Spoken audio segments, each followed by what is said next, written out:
Good afternoon, Mr. Clay Well. How are you this evening? I am doing great, sir. It's wonderful to be coming at live from the Two Mind Studios. I don't think we're really live. I mean, this is pre-recorded, right? Well, I mean, by the time anybody else hears it, but we're live right now. Dude, I don't know. I'm kind of feeling sometimes like I don't know if I am or not, but worked myself into a grave, right? Okay. Well, okay, fair enough. Yeah, I don't think. I don't know.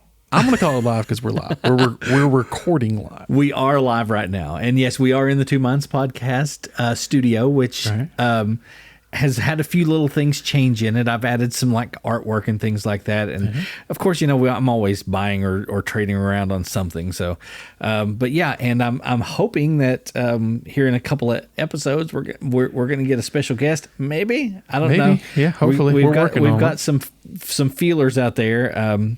So hopefully that will happen. We're coming up on 50 episodes here really soon. Quick, yeah. Yeah. 2 more and it's 50. Yeah, that's awesome. This 48, then we'll be right at 50. Yes, indeed. You know, we've been doing this now for what, 3 years, right at it? I think so. 3 years, yeah. Yeah, and so unlike our counterparts in Utah that have like 400 episodes out by now, those guys are like religiously every week arguing with one another. Well, I got to say though, here lately they are on a 2 Mind sabbatical. Oh yeah. Yeah, they're on a little hiatus. They've been taking a break for several weeks now. Really? Yeah. I was talking to Bob like via Facebook the other day, just like through messaging, but I didn't know that they were taking a hiatus. I guess I listen to their podcast, but like I'll listen to them in blocks. Like I'll listen like 3 or 4 or 5, and then I get busy, and then there's I just seems like I don't have the time, and then I'll catch a bunch more, and then where they're on like 3-hour time difference, right? Because right now, which will soon be over, by the way. I was going to say, Jake, he's changing jobs. He's going back to Civvy, right? He's going back to civilian life, right? Actually, he's probably on the road now because he's driving back. Yeah, yeah. He was in Cali?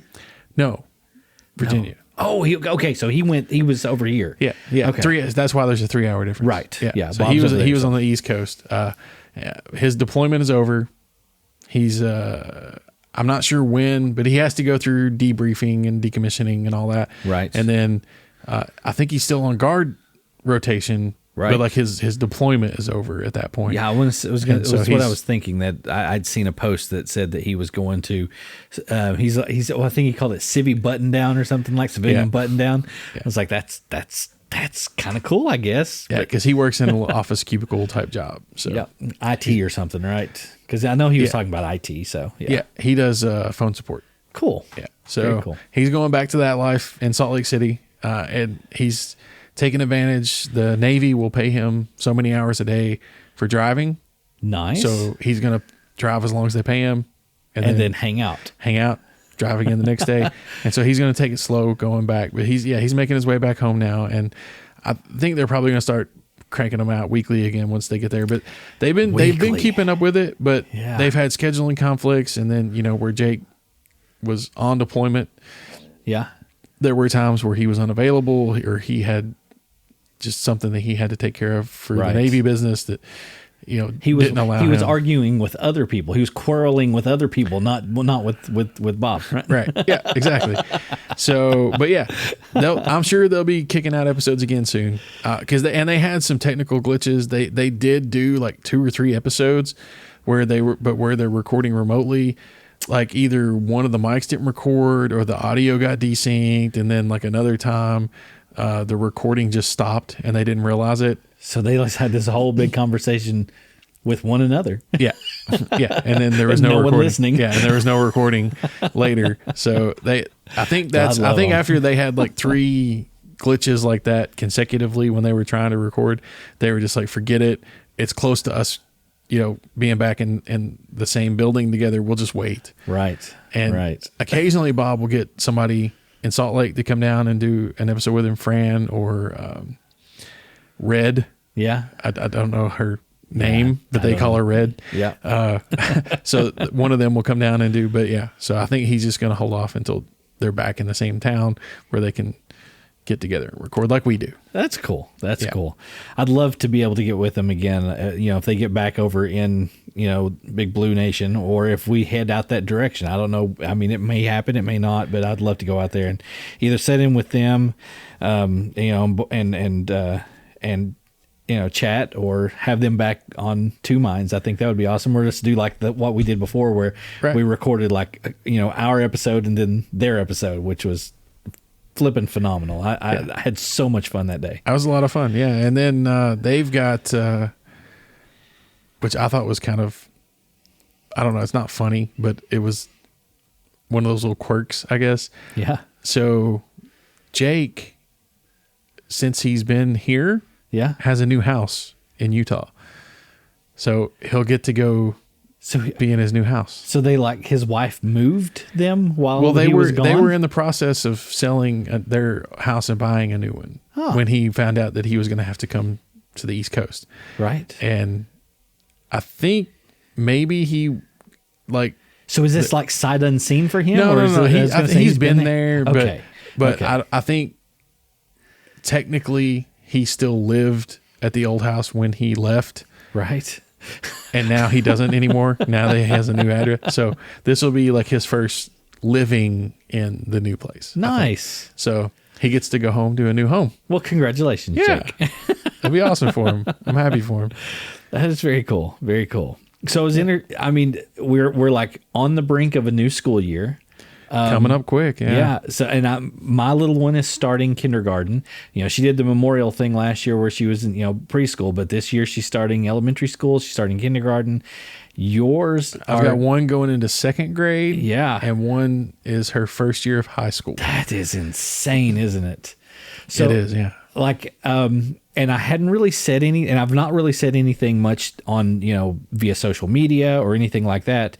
I was hired back as a teacher, initially at the high school, and then that changed to me going back to the elementary school. There was an opening that came open, and the principal called me and said, "Hey, you need to come back." So I'm going to be teaching at the elementary school again this year. So yay, I'm back in the classroom. I'm looking forward to it, and I'm in the same building with my kiddo, so that's really going to be awesome. Oh, cool. Yeah, that's really cool. Yep. Yeah, so she's going to be able to be like, "Dad, I need Kona Ice money." And I'm going to be like, "Okay, here's more money." Right.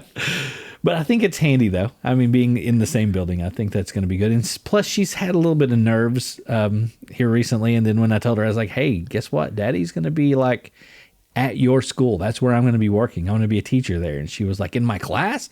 And I was like, no, not in your class, but I'll be in the building. And she was like, "Oh." So after going over there and showing her how close I am to where she's going to be, the nerves have settled. So that's really good. awesome. Yeah. That's good. Yeah. It was a big adjustment for our youngest because she did kindergarten during the first bout of COVID. Oh, yeah. So it was year all was crazy. From home. Yeah. She did all virtual. So she didn't go in the building at all. Didn't set foot in the building. Okay. Because I know that I want to say they started out maybe I know one year that it's we left in March. It was, I think, I think it was March or May. I can't remember, but we left, didn't come back the rest of that year. And then the following year, I was thinking that they were in for a week or two here and there, and then it was mostly virtual. But they had the option. So the COVID technically hit the year before, and then when she started, or the school year before, the same calendar year, but it was the prior school year. Yeah. So and then 1920 and then 2021. Yeah. Yeah. So when she started was the fall of after COVID had hit in February. Right. And then she started that fall. And so they had the option to go in class. We chose to put her on virtual only. And and the older daughter also, we did virtual only that year. Because we just felt like it's a smart move. I mean, there was too much risk. We didn't know all that was going on. Right. Vaccines weren't out there and all of that. From the parent perspective, we didn't really understand how the disease was spreading exactly. We didn't understand how the the efficacy of the vaccines, the mask mandates, where they helped or not helped, because there was a lot of back and forth on that, and for dumb reasons, in my opinion. Like the CDC saying not to wear masks because they were ineffective, just so that they wouldn't get panic bought out, right, was dumb. Yeah, but they never should have done that, because then that just started this whole anyway. So yeah, and then they both went in person all year last year, right? So now I got to say, I think the second grader is much more looking forward to school starting back than the kid going straight into high school this year. Oh yeah, because she feels a little intimidated. Like, she's never been in a school building that has two stories. Oh yeah. So it's like upstairs and downstairs. Yeah. And then the layout of the building, it's unfamiliar to her. And so, but I understand that. We did the open house a couple days ago for both of them. I think the elementary schools was Tuesday and the high school was Thursday, I believe. Yeah. And so we went to both of those, and both kids were really excited. The second grader was really just so excited. Her teacher was super nice, and she was really cool. I don't know exactly what she's talking about, but there's a cabinet that has a plant in it, and apparently that's just amazing to her that there's a plant there. In a cabinet? Probably fake. Probably. But she was just enthralled by the fact that there was a plant in that cabinet, and there's a sink in the classroom. Now that is cool. That is very cool. Some of the classrooms that, in the school that I'm working in have their own bathroom. So they have like a private bathroom for that class. So if the kids need to go, they can go. And normally it's like the primary, like kindergarten. Right. But yeah, and then like I want to say the first grade, even their bathroom is like literally straight across from their class. So they just like walk like 15 foot in the bathroom. So that's kind of cool too. Yeah. So she's all excited about the plant and the sink. Nice. She thinks that's just cool sink. And then, like I said, going into high school, it's a big difference. And I don't know how much time they get between classes. We asked a couple of the teachers. It's not long. We're talking like 3 to 5 minutes at the most. I was thinking, somewhere in there. And her first class is on one side of the building in one of the little side hallways. Yeah. And then her second class is all the way at the other, lengthwise, all the way at the other end of the building. So when she goes to her locker in the morning, she's going to grab stuff. Well, they don't have lockers. No lockers? Okay, well then she's going to be packing things around with her.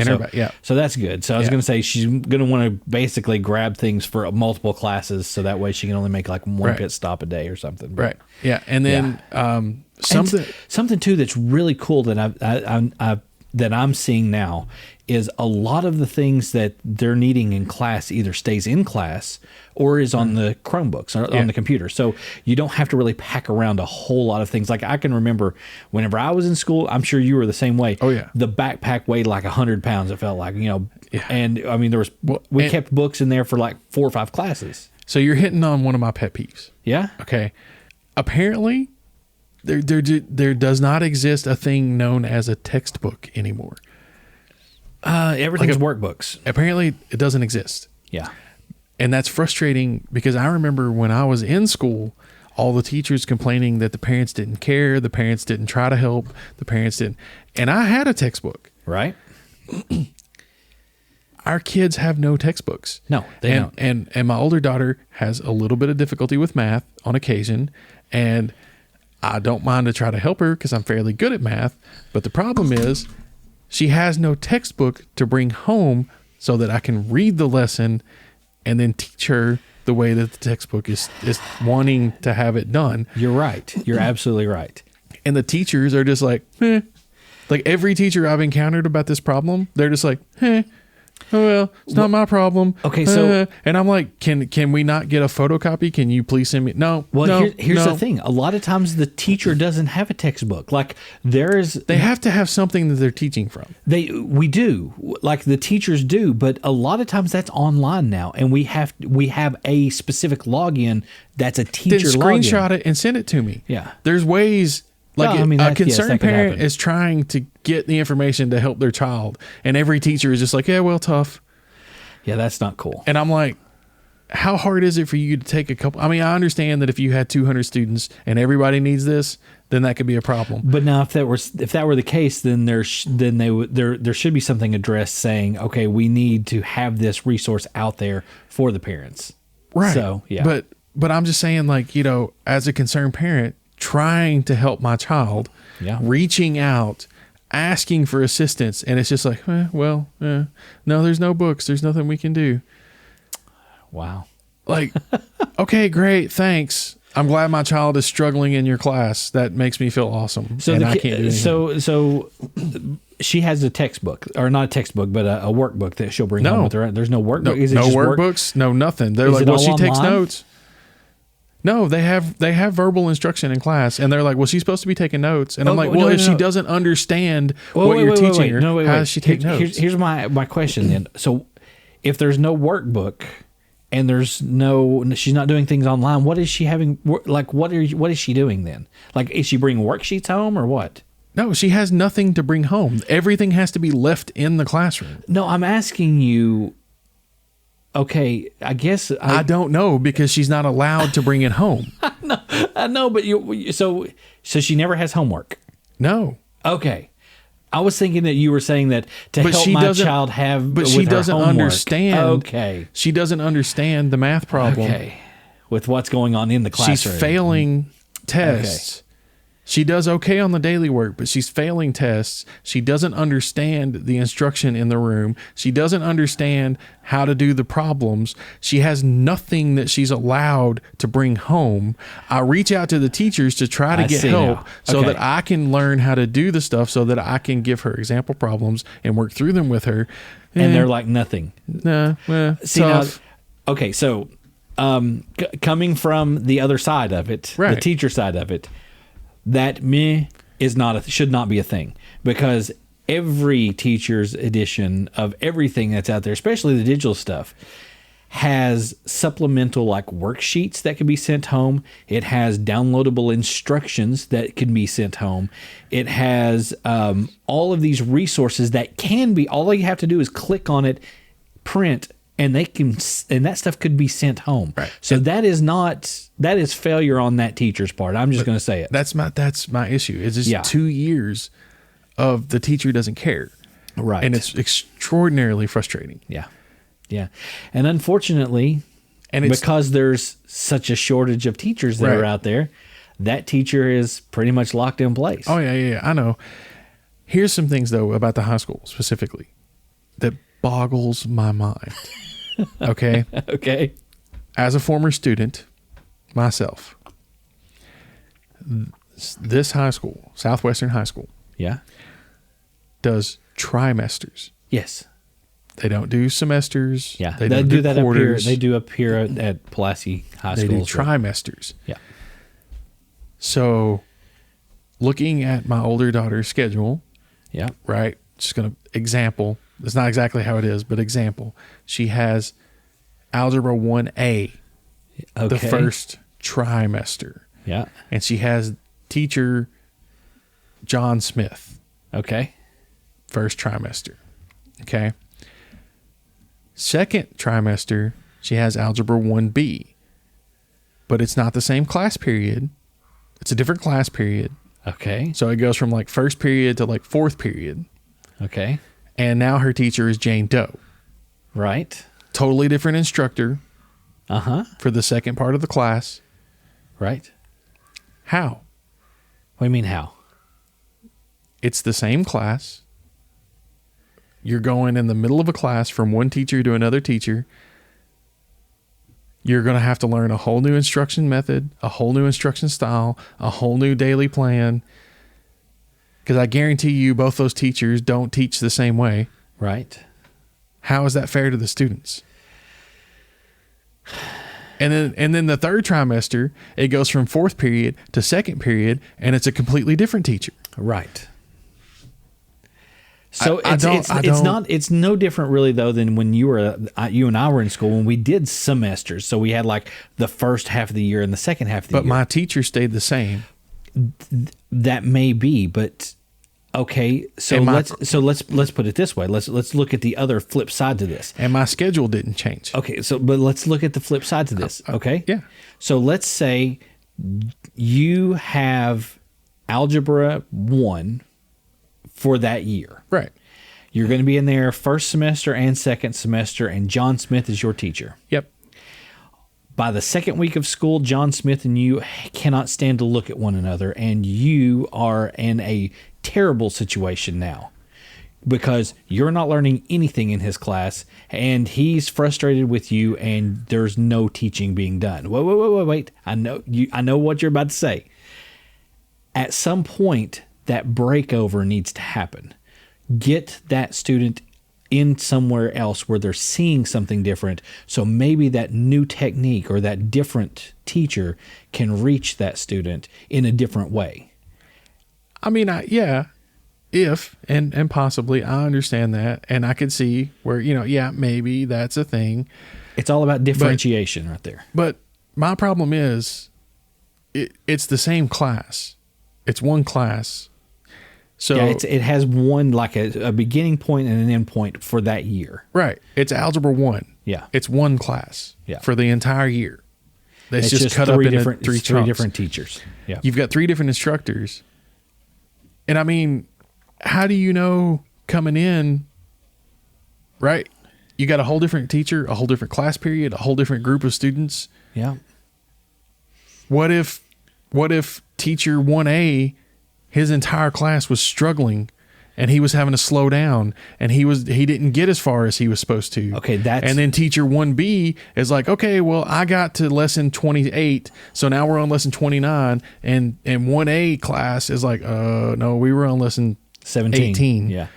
Well, okay, so that's again, that's where, like, I just don't think it's fair to the students. There's a lot that goes on behind the scenes though there. The teachers having meetings and those students being specifically placed where they need to be, because that teacher is teaching that class all through the day. They're not teaching just that one class period. They've got all 7 class periods, right? Oh, yeah, I know. So effectively, 5. Okay, so 5 class periods. So effectively, what they're doing at the end of that first trimester is they're looking at those students and they're saying, okay, where is this student mathematically in this class? Put them with the group of students that they're working with. But their schedule's already made. They've already got their second trimester schedules already made. The third trimester schedule's already made. So there is no debate on performance to assign the classes next term. It's already done. So that's my problem. Yeah, there's an issue there. Yeah, it's like they've already assigned them the next term. How do they know? That means the pacing with those 3 teachers have to be spot on. Exactly. Regardless of what students are doing. Exactly. That's my problem. Yeah. You can't teach to the class if you're teaching to the curriculum. Yeah. If you're teaching to a timetable, you can't teach to the students you have. You're right. You're absolutely right. And that bothers me. I mean, I understand. That bothers me as a teacher. Because I understand the administration. way. I understand the administration has set it up the way they have, and the teachers don't really have a lot to say. And I'm not angry with the teachers, but the way that's set up is you can't teach to your class. You have to teach to a timetable. And if somebody gets left behind, oh well. And the whole structure of testing on like state level, right, which is what determines funding in places, and all of that is tied to all of that specific timetable. And are you making sure everything is covered between this here and now? Because I mean, you're right. It's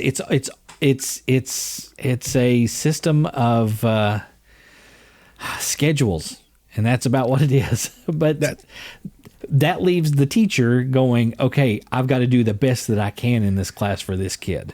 Yeah, I know. I didn't like. Yeah. And it came across that I didn't like other things, but that was my issue. That was my issue with it, was the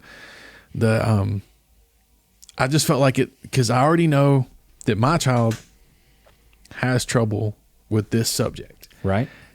And the way it's set up, if she doesn't get it, she's going to get left behind. Right. They have no choice. And at that point, I've always heard, and I've had so much trouble in the last 2 years with the teachers. Granted, it was a different school. Right. So and I don't know this teacher. Could this be teacher phenomenal. may be awesome, and he may be able to help me with the stuff that I need to help her. Right. And it may be great, but I'm just saying, given my last 2 years of experience, I haven't had great luck getting assistance from the teachers. Yeah. And so it leaves me worried about what might happen. Yeah. I mean, I can completely see that. Completely see that. And So, like what I was about to say too is I've always heard that a student having one terrible teacher, one bad teacher, right. that 1 year of bad teacher, it takes 3 to catch them up. It takes the next 3 years I could to see get it. them back. So I could see it, yeah. Because when I was in college, I had a teacher that was teaching a class he should not have been. And I suffered for it. Yeah. Because because it was the same type of situation. Like it was part 1 of a class. And when I went to part 2 of a class with a different teacher, the normal instructor that would normally have taught both parts, I was so far behind everybody that was in his first part. Yeah. That I had no idea what was going on. Yeah. And it was like, it took a lot of hard work for me to catch up by the end of that term to everybody else. And see, because my first part teacher was so bad. See, and that's, being a teacher for years, a few years now, they talk about, all of the scaffolding and the foundational building that has to be done, especially with math. I mean, that's the big one. If you don't have those basic foundations, then, by the time you get to that 8th, 9th grade year, you're sunk. Yeah. So yeah, it's scary and it's terrible. It sucks. And I hope that this year is different for you. I so hope that this year is different for you. Right. And if it's not, holler at me. Well, because that's what I'm going to be teaching, math. Yeah. My biggest problems is I tried to help her before and I just got it worse because I know the way I was taught to do things 30 years ago. Yeah. Right. And now they're Common Core. Yeah. And I know nothing about Common Core. And so I could show her how to get the right answer. But it's all the modeling. But she still missed she would still get it marked wrong because she didn't do it the right way. So yeah, see, and that's something. And I'm like, to me, that's the most ridiculous thing I've ever seen in my life. You're because not wrong. if you go to work, and your boss says, "Hey, do this thing and get me the answer," your boss doesn't give 2 craps what you do to get the answer as long as you give him the correct answer. That's right. That's all your boss cares about. And that frustrated me because she could understand the way I was telling her to do it, and she would get the right answer and still get it counted wrong. Yeah. And because she was not using the technique. Right. Yeah. Right. Yeah. And I don't know the technique because the stupid teacher wouldn't give me the lessons so that I could learn the technique and teach her the technique the way that they wanted to have it done. Yeah. So I was triple angry. Yeah. I can tell. Your face is red right now. Your blood pressure's up. It frustrates me to no end. Like, my kid is smart. Yes. She's super smart. She can do it. The instructor maybe doesn't have time. I understand. You got 30 kids. It's not your fault. You don't have time to one-on-one every child in the class. But when you've got a parent that's trying to help. Yeah. Halfway, man. Meet me halfway. Yeah. Take a screenshot of the lesson plans. Let her take a picture of it with her phone. They wouldn't even let her do that. I was like, no, she can't have her phone out in school. I'm like, just let her take her phone out for 5 seconds at the end of the day and take a picture of your lesson. No. So that way she knows what she's doing. Yeah. No. I like, what else can you do as a parent? The next step is you call the principal and you say, listen, this is what's going on between me and this teacher. And I'm getting frustrated. And my child's about to be jerked out of your school if things don't change. And I mean, that's pretty much what you've got to do. I mean, when it comes right down to it, we're here for the kids. That's what the teachers are here for the kids. Right. The system is here for the money. Of course. Yeah. So when you start saying, hey, I'm about to pull my kid out of your school, they listen at that point. So, but yeah, the next step is administration. And if they don't listen, the board. at that point, they're going to listen, because when you get superintendent or assistant superintendent calling that administrator and saying, why is this parent calling me? Have you not taken care of this? Then then it's going to come down to that teacher, and it's good. I mean, yeah. And, right. But I don't another thing, you don't want that to fall back on the student, right? Because eventually that's where, because it all rolls downhill, right? Yeah. So you're right, but I mean, you would be completely in the right calling them out on that. 100% in the right. It's frustrating. So from this side, it's frustrating. Like, I've never been in a position in my life for myself asking for help and just flat out being denied. Yeah. But this is a person outside of my scope of realm of influence, and I have nothing that I can do. There's no string to pull, huh? Right. I have no pressure I can exert to say, like, no, you need to do something to help me. I mean, that's the thing is you just go over their head. That's the only thing you can do. I guess I could, but I was afraid it would result in retaliation. Yeah. And it shouldn't. And if it does, at that point, that's whenever you step in again and you go, listen, buddy, pal, this is not going to happen. Yeah. Okay. So anyway, we could go on about this, because this is a huge subject. It is. But anyway, there are other things that have happened in the world. Yeah. So that was the open house experience. I've got my fingers crossed. Everything seemed positive. Yeah. Everybody said things that made me feel better about the situation. A little more reassured. Right. Yeah. My only issue was that, again, I found out that even in high school, there's no textbooks. Yeah, there isn't. And it just, like, I don't. So as a taxpayer, I just want to know, where's my money going? Oh, no, here's like workbooks. Okay. So, I'm teaching right this year. So, artificial turf. Is that where my money's going? Because I really don't give a dang. Yeah, I know. So anyway, I need to run for school board. That's expensive, by the way. Let me just tell you, that's expensive. I know it's expensive, and in my opinion, completely unnecessary. So, I hosted an open house, Thursday night. Right. So, all of the students and parents that came in were super, super gracious. And the kids are going to be phenomenal this year. I mean, every one of them was like absolutely precious. They're awesome. That third grade level, so I'm like that 8-9-year-old level. Right. So it's going to be fun. I can tell you that.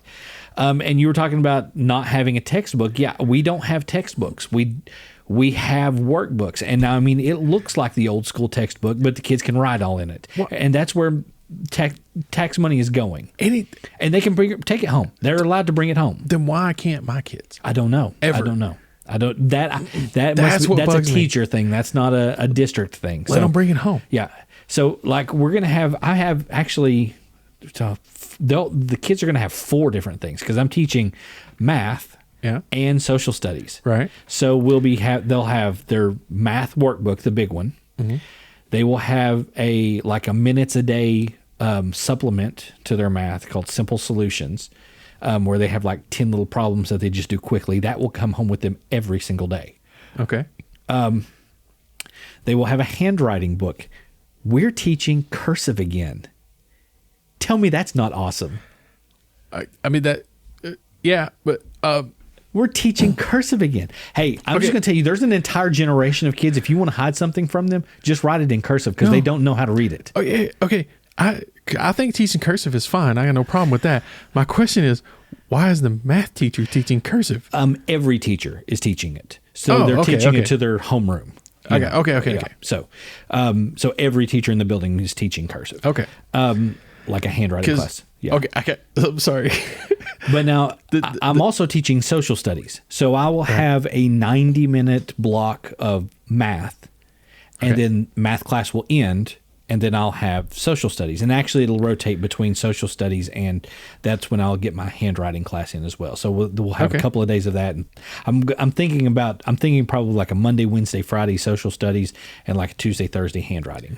So I got a quick question. At third grade, what is the social studies? Big picture things, community, like what is it to be a citizen? It briefly touches on like Kentucky studies, but it's just like the big things about the state. Okay, because honestly, I don't remember grade school like class to class. Yeah, I mean, I know we had social studies, but I don't really start remembering social studies until it got into like eras. Like U.S. history. Like histories. Yeah, like world history, U.S. history. World Civ, all that stuff. That's when I start remembering, but that was like 6th or 7th grade. I was going to say, that's middle school to high school. So this one, I can't remember what the grade school ones were. Yeah, this one's more like citizenship, different types of communities, culture, what that is, things of like the generalized. Okay. We don't get into like, the nitty gritty of what caused World War II or anything, but, but yeah, it's the big picture items. Okay. Pretty much. Right on. All right. So, and I'm looking forward to it because, I mean, I've been out of the classroom now 3 years effectively. And like just getting back in, setting the room up, getting everything ready, meeting the kids and the parents, it was like a breath of fresh air. It really was. Nice. It was nice. Like I came home exhausted, but smiling. There you go. I see you're talking about teaching cursive writing. Yes. So my now high schooler is one of those people that doesn't really know cursive. So she keeps telling me about how her boyfriend, and they've been together like 4 years now. So, okay. But how he talks in cursive. And I'm like, that's not a thing. Like you can't talk in cursive. That's what she says. She tells me, oh yeah, he talks in cursive. And I'm like, cursive is a style of writing. Let me show you this. You can't talk in cursive. Does he slur things together? I think that's kind of what she's saying. Yeah. Cause she says she can't do it right. So she won't even try to do it. But, so he must just. But when he's on the phone, she won't let me ask him. I'm like, because I want to get him to like. You need to be like, dude, I need to hear. Because I want to know how you talk in cursive. I've got to figure this out. Like, I want to know what talking in cursive. Inquiring minds want to know. Like, I know how to write in cursive. That's phenomenal. But I do not know how to talk in cursive. Wow. Yeah. Yeah, that's something. Yeah, that was a brand new one on me. I was like, talking in cursive. Yeah. Okay. Yeah, I want to hear this. I do too. When you figure it out, you're going to have to call me and be like, okay, dude, he really did it. I couldn't believe it, but he did it. Or, this dude's just lazy. He just slurs his stuff together. It's kind of what I'm figuring. Yeah, it's like, it must be like a run-in kind of structured or something. I don't know. But yeah, it's definitely odd. It was a weird thing for her to say, and I was just like, what now? Wow. Yeah, that's kind of cool. Yeah. Like I've heard of speaking foreign languages. I've Even never heard pig of Latin. Right. I've never heard of speaking like can he speak italics? Or maybe like there's some boldness in his speech. Yeah. I don't know. Hopefully he doesn't listen to us because we're totally picking on this dude. No, I don't think anybody listens to us. It's okay. Australia. Yeah, all the bots in Australia listen to us. You know what? There are some happy computers out there. That's right. That's right. Oh, goodness gracious. Yeah. So, talking about all of this school stuff, we are getting ready to start the school year, and unfortunately, nationwide, there is a massive shortage of teachers, and it's affecting everything. Even to the point that we had a new teacher hired Monday. Monday or Tuesday, and open house was Thursday. So, I mean, it's that fast. So, yeah, it's killing, like, morale in the buildings is low. And there are so many factors that are involved with, why we are where we are. There was some statistics that I was looking over here, and it says that of course we're facing this critical teacher shortage. That's what they keep saying, and we've been seeing this for years now. But the one thing that really stood out to me was this. It says 72% of current teachers are at risk of leaving their jobs. 72%. Either through retirement, uncertainty, because we've had a lot of political unrest over the last few years.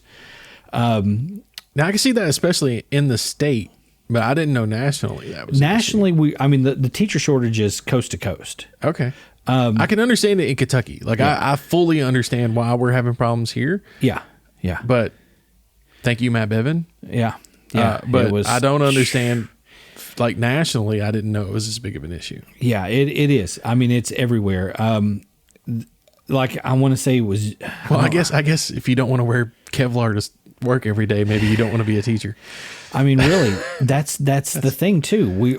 Even sitting in opening day like meetings, they were talking about the safety of the students and the safety of the staff, and what part of the buildings and what part of the routine that we have in the day is vulnerable.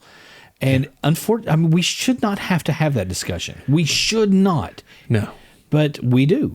We have to. And it's and they were should not I as a teacher should not say it's scary to go to school. Yeah. And they were telling us about shooter drills. Yeah. And I'm like, that's crazy. I mean, the last year that I was teaching before leaving, the classroom, I went through active shooter training. Right. And I mean, it was Kentucky State Police coming in. They fired rifles inside the building so we would know what it would sound like if that happens. I mean, it wasn't in the same room with us, but it was like down the hall. So they were probably firing blanks. They were. Right. But they were firing those so we knew, and they were like, so where did it come from? And we had to pinpoint and be able to, determine this is not cool in an elementary school. It's not cool in any. This is not cool in any school. Any school, college, nothing. Down to elementary. No, it's unacceptable. So, and like the horse pucky that went down at Uvalde or however you say that town in Texas, every one of them people needs to be fired. Absolutely. Every single one of them. Absolutely. Like the door not having the lock or whatever. Oh, I'm not talking about the faculty. I'm talking about the police. Well, I'm going to start there because there's where it began. That was known. That was a known issue. It should have been fixed. Yeah. That's where we start. And then from there, we can continue all the way through the very end of the situation. Yeah. Everybody involved. It was like a cascade of failures. Absolutely it was. It was ridiculous. So, yeah. I mean, the good thing, I guess, I should say, can't really say it's a good thing, but we do have safety resource officers now in every building, every school. That is a state mandated thing now. Well, something. Yeah. That's more than some places have. Yeah, we're going to have a uniformed officer that is armed and trained for those types of situations. Now, again, hopefully it's not a Uvalde situation if it ever comes up. But, right. Yeah. It's scary. And speaking of scary and kind of sad and depressing, just recently here, we live in Kentucky. I don't mind sharing that information. Yeah. And just recently in Eastern Kentucky, which is a little bit east of where we are, they have recently had some pretty severe flooding issues. They have indeed. I think we had somewhere in the neighborhood of 6 to 10 inches of rain in a very short period of time. Very short. We're talking like less than 12-hour time frame, and the average is 9 inches. That's what I've been reading. Fell within 12 hours, and then they said some of it came down with like a couple of inches within like half hour, 45 minutes, and then it would slack off a little bit, and then another just massive downpour. Right. And of course, the hills of Kentucky are not suitable for that kind of right. event. Yeah, especially where this happened. Like where all this happened was in far eastern Kentucky in the Appalachian Mountains. Yeah, in that area, in the foothills. And I've seen a lot of people asking online because they're not familiar with what's going on. They're like, how can 8 inches of rain cause that much flooding? Well, if you don't understand, it's because of surface area. So you get 6 inches of rain spread out over a big, huge, wide area. It's not that big of a deal. But what happens when you're over in those areas, like in eastern Kentucky, where it's very hilly and mountainous, all that rain falls equally on the ground, but then immediately starts running downhill. Right. So your valleys end up becoming rivers. Right. And where your rivers are just gets deeper and deeper and deeper. And then you wind up with communities underwater. And I think we've had several fatalities already. And they only expect those numbers to go up. I think when we've recorded this, I think that the official number is 37 at the moment. Right. And they're expecting, they said, over the next few weeks, even those numbers to increase. I actually even was, looking at some of the headlines here, and there was pictures of rescue crews like neck deep water still that was full of debris, and they were in that water because one of the cadaver dogs had sniffed and barked and said that there's something in the water here, could be an animal or human. But again, that they're talking about that over the next few weeks. Those numbers are climbing big time. Yeah. As the waters go down and they can access more areas, they expect to find more people. Yeah. And the one story I think that hit with me was the story with the family that lost the 4 children. You've heard of that, right? I have not. No. We had some stuff going down at work recently. We had a guy quit. Yeah. And so I've just been slammed, and I haven't.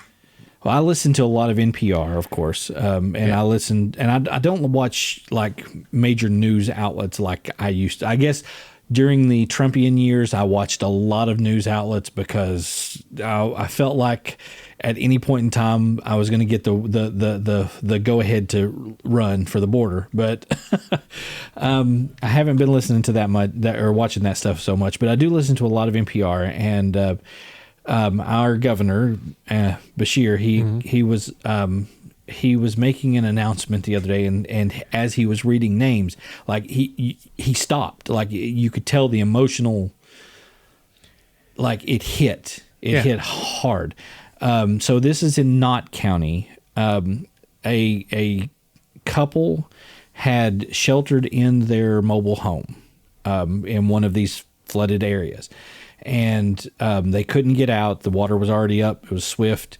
And they ended up having to climb to the roof because the water was filling up the mobile home. Right. They had 4 children with them, ages 8, 6, 4, and 2.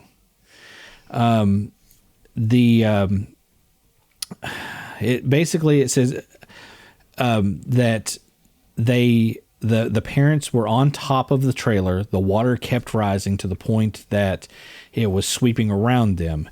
And then the mother says the water was so strong, it literally ripped the children from her arms, and they were gone. All 4 were found. None of the 4 lived. And the words that Governor Bashir said, his words was, it says minors. They're children. The oldest one is in 2nd grade. That was his words. This is, devastating. Yeah. Eastern Kentucky is hurting right now. Yeah. It has had a hell of a blow. Yeah, I just had to go down there for work a few days ago, not to one of the severely flooded areas, but it was an area that has been affected by flooding, but the water's already receded there. In Jackson, Kentucky is where I was. Yeah. And they have active National Guard deployments in Jackson. Yeah. They have, I don't know if it was FEMA, but there were multiple agencies, rescue agencies there. A few, I know at least for sure 100% AT&T has rolled in their little mobile towers that they use to add coverage support. Yeah. Down there to help provide cellular access for people that are coming into the area. I did see also P&G, Procter & Gamble. They have moved their mobile units in. The Tide trucks is what they call them. So people can like go in and wash clothing and things that. The mobile units that way. They've rolled out their Tide trucks, Okay. and they said they're setting up in like some community centers and centers of town and things like that, so people can bring things over and clean up and things like that. I even seen there was shower trucks like what you would see with like the rail crews that have brought their stuff in, set those up so people can have a hot shower from like 8 o'clock in the morning until like 8 o'clock at night. That's open. Then there was another. I don't know what the name of the company was. I cannot remember. Not Uline, maybe Uline, out of Florida, that had those big Gator trailers. The big giant ones that normally haul like 2 or 3 or 4 cars on them, like stacked 3 deep in generators coming up there, so that way they can get some power back onto these places, because they said that there's up to 50 bridges that are either damaged or completely out, which means people are locked on one side up these hollows and in these valleys, right? And you can't reach them at this point. Yeah. So and Bashir's address that he made the other day when the National Guard helicoptered him down there. Yeah. I can't remember. Didn't he say there was a county that had like almost 90% of its roadways gone, impacted? Yeah, either busted, underwashed, undercut, or gone. Yeah. I mean, that's crazy. 90% of your roadways. Yeah, I can't. I mean, that's. I mean, that is on a level that is just unheard of. I mean, hurricanes don't do that. No, Yeah, that's crazy to me. So yeah, like I say, Eastern Kentucky it's hurting right now. So there are ways that people can help if they want to. There you go. That's what I was just thinking. Like the American Red Cross, they are for sure over there working. There are various organizations in Kentucky that are taking donations or that are helping out. And then of course, like I said, our National Guard is over there. Are you pulling up a list right now? I'm trying to find. Yeah, you said the Red Cross. I'm not a fan of the Red Cross. They do go to a lot of these places to help out, but they also take a lot of the money to pay for their own administration. Right. And I know there are a few. There's one specifically here. It's called Eastern Kentucky Flood Response. It's Crisis Response International, CRI. That's one organization. Apple Red, I think, is another one that's doing it.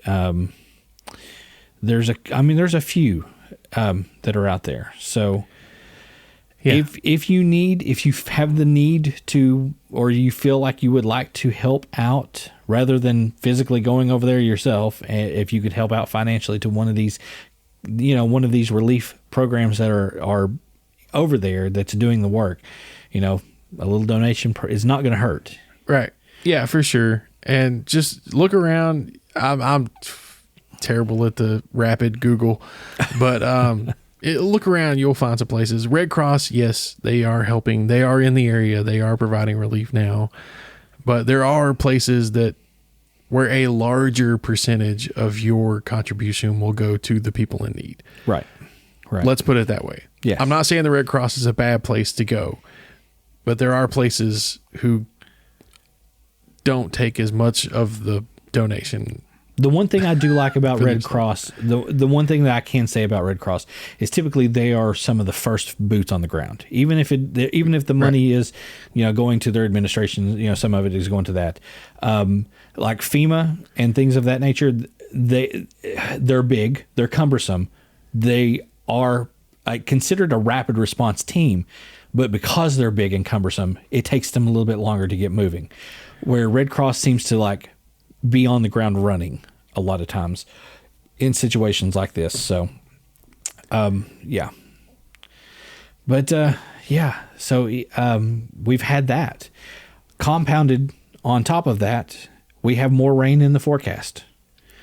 And not to mention the crazy heat that we have had in Kentucky over the last month, 6 weeks now.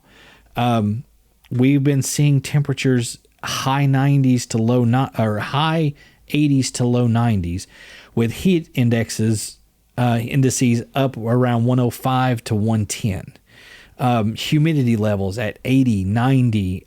There was one day I clicked on just to see because it felt like I was literally walking into a sauna, and it said 100% humidity. And I'm like, that means that there's water. And so, but I mean, that's the thing is there's evidently on that meter, whatever that instrument was that was reading the humidity, there was enough there for it to say, yeah, I'm underwater. So you have that on top of all of this craziness that's happening in Eastern Kentucky. So these people are now without a home.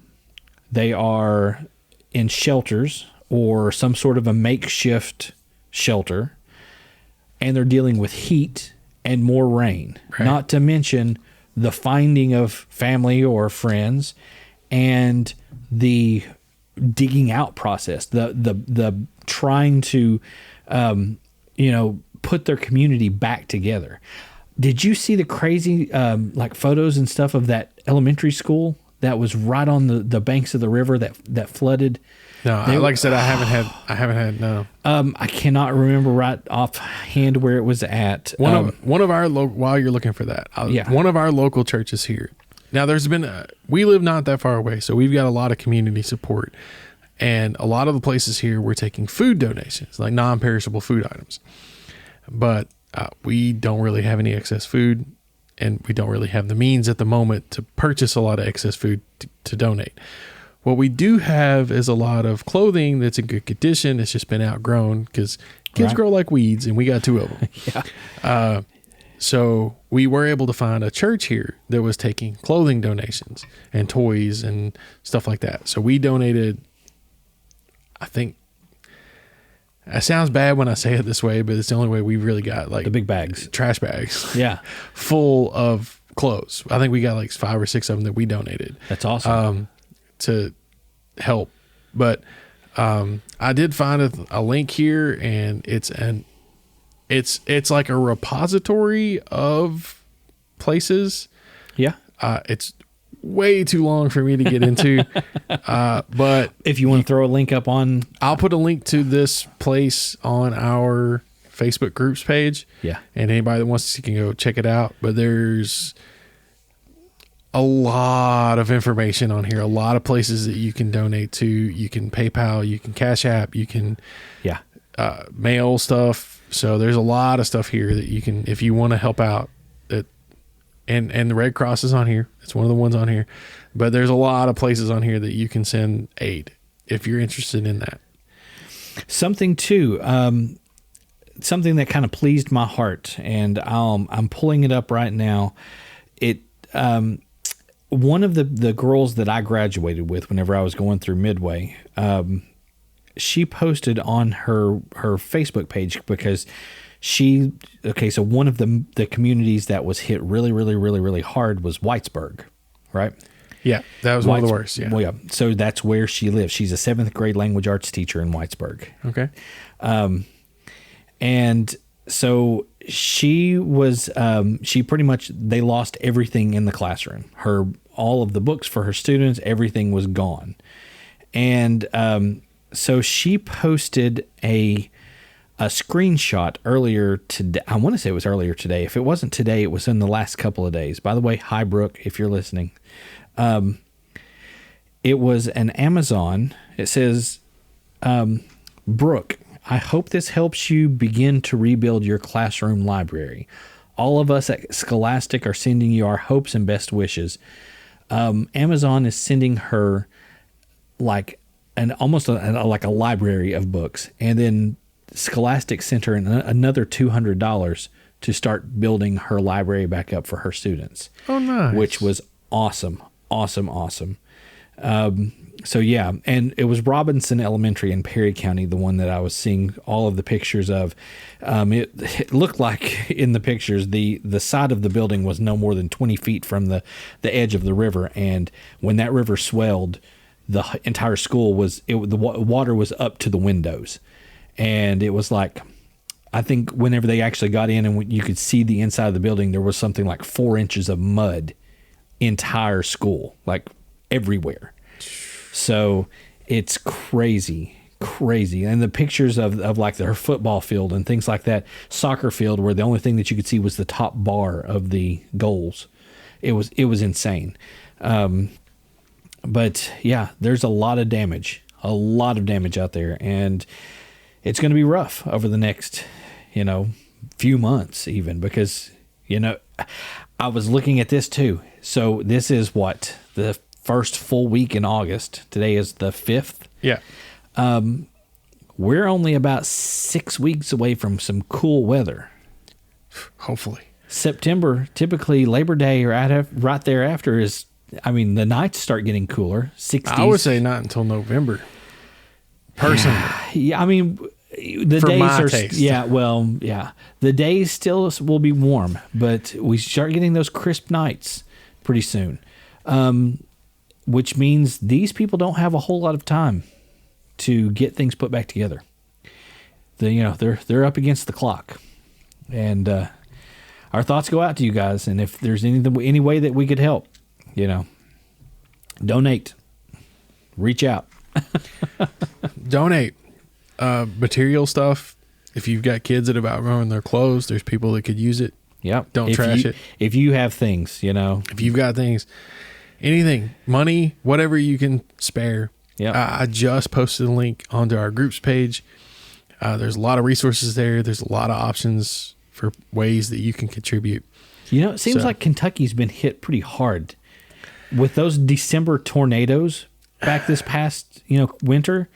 In Western Kentucky, and then Eastern Kentucky gets the flooding. That's two big hits. Yeah, but I think it's kind of everywhere. It really is. It really is. Between wildfires and droughts. The wildfires out west and the droughts out west. And you got Lake Mead at its lowest level in history. And then, you come over to the east, you've got flooding, you've got tornadoes, you've got hurricanes. I read the other day about invasive insect species now that are the murder hornets. The murder hornets. Remember those? They were a thing for like a week last year. Yeah, I remember the murder hornets. The one that I'm hearing about now is effectively on the Tennessee-Kentucky border. We're now seeing fire ants, so they're making their way north.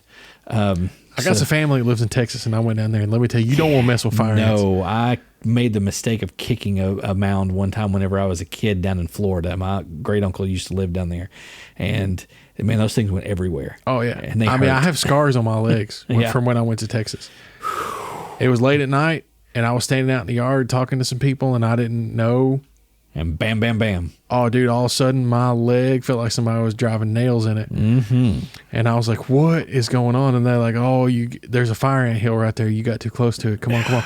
And they started spraying me down with a water hose. Yep.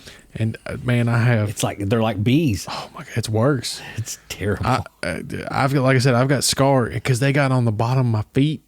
Oh. They got, because I was wearing like sandals. Yeah. Oh my gosh, dude, it was so bad. So lovely. Those things are like just south of us. Now we're talking. I will say, if you want to try to be the positive guy, right? There are some positive aspects to fire ants. They eat everything. So like we won't have to deal with the other pests, right? No ticks. But that would be nice. No fleas.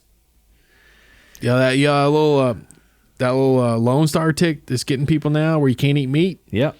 He'll be gone. Fire ants will eat him. They eat everything, man. They don't care. Silver lining, dude. I can always count on you for the silver lining. I try to stay positive. Sometimes it's hard, but I try. But yeah, they will. They'll eat everything. Like Tim, my older daughter likes Tim Hawkins. Yeah. He's a Christian comedian. He sings. He does like silly covers and spoofs and stuff. And he's got a song that allegedly one of his kids wrote. And it's talking about, oh, you're a pretty baby bird. You're such a beautiful baby bird. But you fell out the nest and you broke your wing. So I'm going to feed you to the fire ants. Fire ants. Gosh. My goodness. It's funny. Sorry. But try to swing things back to a little more positive note before we end, because I don't want to end on a downer. No. I'm kind of becoming a sucker for TikTok. I can't do it. I cannot do it. And I guess I'm on food talk. Yeah. And I'm on Food Talk and D&D Talk. Now, D&D I could do. Those are my talks. Yeah. Okay. And I saw this recipe, and normally I look at them like, yeah, whatever. Okay, skip. But this one was so easy. So I was like, I can make that. Like I could make that and try it. Yeah. And I did take a little creative license with it, but it's a Mississippi mud roast, pot roast. Yeah. Is what the recipe is. And it calls for a chuck roast. Okay. About 3 pounds. A packet of au jus seasoning. Like that dry mix. Yeah, like the powder, like the little gravy packets. Yeah, like the little packet at the grocery store. Au jus mix. A packet of ranch seasoning mix. Not the ranch dressing mix, the ranch seasoning mix. Some butter. Yeah. And a jar of sliced pepperoncini peppers. Now, my kids won't eat anything spicy whatsoever. So like, I subbed. Are they those kids that ketchup is too spicy? Just about? Almost. So I subbed in banana peppers for the pepperoncinis because they're similar flavor profile. Slap the chuck roast in your crock pot.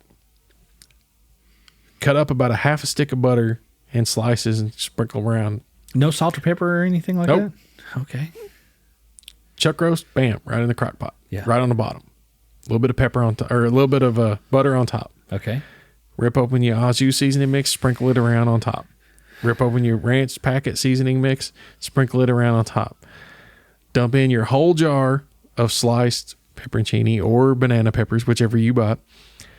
Slap a lid on it. Now, when you say a whole jar, I buy them by the gallon. No, the little jars on the shelf, like by the olives. Okay. Like, yeah, that size. Yeah, I don't know what the size is, but it's the little jar on the shelf by the olives. Slap the whole jar in there. Crank the crock pot on low for about 5-6 hours, and you're done. That's it. And it came out good. I was like, hell, I can cook that. It came out good. It packs a wallop of flavor. Yeah. And I hate banana peppers. Okay, so but you don't taste banana peppers.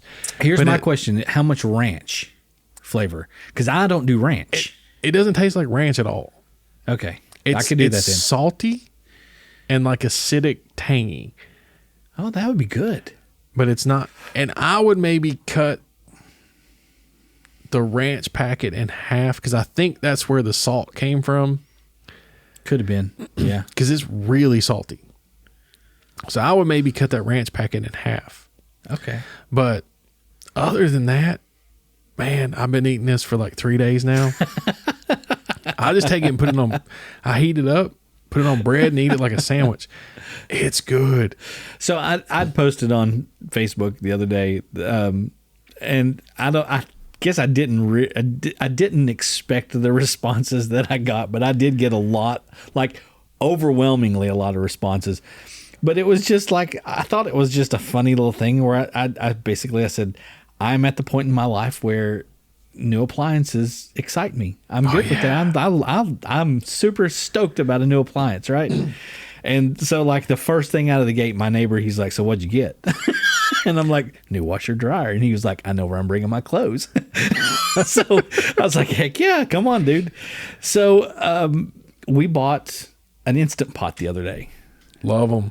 And I had never I had used a pressure cooker way back in the day. Like a straight up old school with the jiggler on it, you know, and made the mistake even like of taking the jiggler off one time without like releasing the steam, without letting it cool.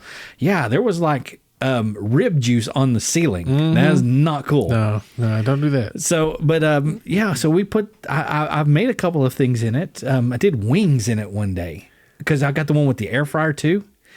And they were pretty good. Not bad at all. But I did a pork roast in it with all the fixings, and that turned out really, really good. So I'm thinking I'm going to like this thing. It's handy. I've in a pinch had to take like, oh, we need food. We have, everybody like we got now. Yeah. From frozen because nobody had the foresight to thaw anything out. from frozen, a pork roast in about an hour. Yeah. That's pretty good. I mean, it's pretty quick. Yeah. That's pretty good eating. Yeah. Yeah, that is. So it comes in handy. They are really handy. I love my Instant Pot. Yeah, I think I'm gonna like this thing. Yeah, it's gonna be an interesting thing. I'm looking forward to chili in it because it's got that slow cooker mode. So I'm thinking, yeah, that's gonna be nice for a big pot of chili. Just throw it on there, throw the lid on it, and be done. Come and get it whenever I get home. That sounds good. And speaking of TikTok, yeah, I learned something else. Yeah, yeah. I've never known the proper way to eat flats on wings. Okay. You got drumsticks and you got flats. Yeah, I'm curious on how to eat them. So there's two different methods I've seen, and they're pretty equal in popularity. So break the end off one. That's one. Yeah. That's one where you just kind of hold one end, the two little like wishbones. You pinch them real hard, and then you bite and pull, and just kind of basically suck all the meat off the bones that way. Right. The other way is to turn the flat sideways in your mouth and bite it right in the middle. Not all the way through, just bite down on it a little bit. And then you grab your fingers on each side, and you grab one bone on the left side and the other bone on the right side and pull. Oh, and that's a game changer right there. And you'll just pull the bones out. Oh, that's a game changer right there.